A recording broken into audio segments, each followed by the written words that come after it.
यहाँ पर ऐसे पुलिस के ऑफिसरान है, यहाँ पर पुलिस में आज भी ऐसे लोग हैं जो अपने जेब से, मैं विटनेस हूं, मैं गवाह हूं, पैसे लोगों को दे रहे हैं ताकि वो अच्छे रास्ते पे आए।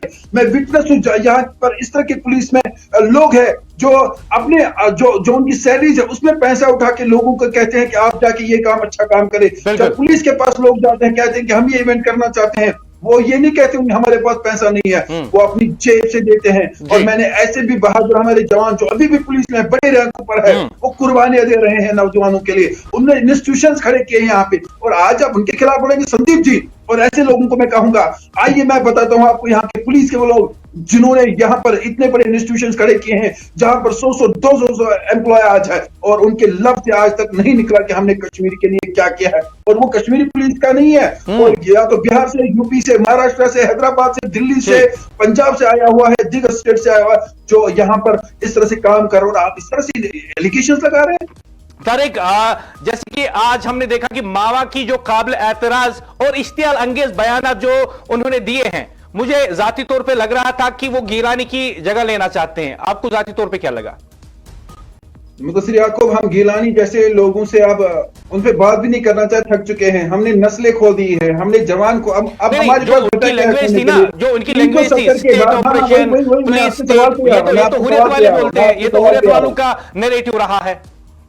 नहीं, हुर्रियत भी इतना नहीं बोलती थी। हुर्रियत अगर बोलती थी ना, उनकी भी लिमिटेशंस होती थी, वो एक लिमिट में बोलते थे। पीछे ठीक है वो गोलियां चलाते, लेकिन ऑन स्क्रीन तो इस तरह से वो प्रोवोकेबल स्टेटमेंट्स नहीं देते थे। आप थूकते हैं स्क्रीन पे, जब आप किसी इंस्टीट्यूशन के खिलाफ बोलते हैं तो आप फिर मुल्क के खिलाफ बोलते हैं। आपने जो संदीप जी आज बोला है, मेरे हिसाब से मुदस्सिर याकूब, उन्होंने बहुत बड़ी तौहीन यूनिफॉर्म की है, उन्होंने एलजी साहब की कुर्सी की तौहीन की है।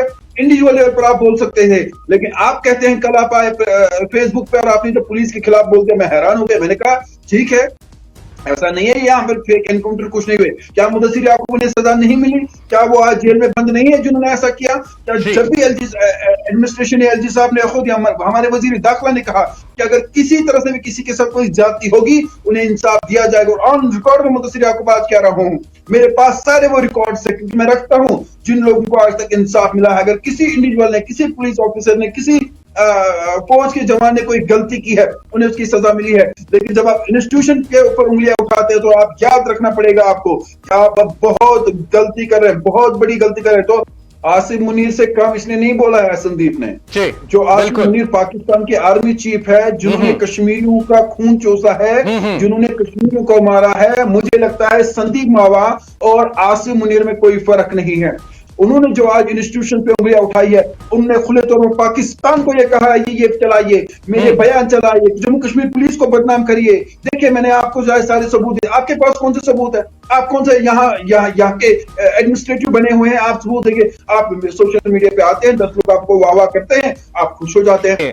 वो कहते हैं मैं अंगूठा छाप नहीं हूं, लेकिन जी आप एक इंस्टीट्यूशन को कहते हैं कि ये दहशतगर्द है, तो आपके पास कौन सा सबूत होगा भाई साहब? इसके लिए कोई सबूत आपके पास नहीं होगा। जिस जम्मू कश्मीर पुलिस ने 1999 से लेकर 2025 तक हजारों अपने सैकड़ों जवान गवा दिए हैं, किसी मां ने अपना लाल गवा दिया यूनिफॉर्म में, कोई ऐसा जवान जो घर वापस नहीं आया। आपने उनपे इस तरह से उंगलियां उठाई है। आप एलजी साहब के बारे में, क्या यूपी कश्मीर का हिस्सा नहीं है और कश्मीर यूपी का हिस्सा नहीं है? मुदस्सिर याकूब कल तक ये सेपरेटिस्ट लीडर कह रहे थे, कल तक ये जो है वो मिलिटेंट ऑर्गेनाइजेशन कह रहे हैं। आज संदीप मावा ने कहा है, और यहाँ पर जो एडमिनिस्ट्रेशन है उनके लिए भी सवाल है कि इस पर कार्रवाई होनी चाहिए। मैं आज एक सहाफी नहीं, एक आम नागरिक के तौर पर, एक आम कश्मीरी के तौर पर मुदस्सिर याकूब आपसे बात कर रहा हूँ, क्योंकि हमने देखा है कि हमारे बच्चों की जब लाशें निकलती थी, हमने देखा है जब साउथ कश्मीर चल रहा था, हमने देखा कि जब श्रीनगर में एक मासूम बच्चे की लाश हुई, हमसे क्या बीती है। हमने जवानों को खो दिया है,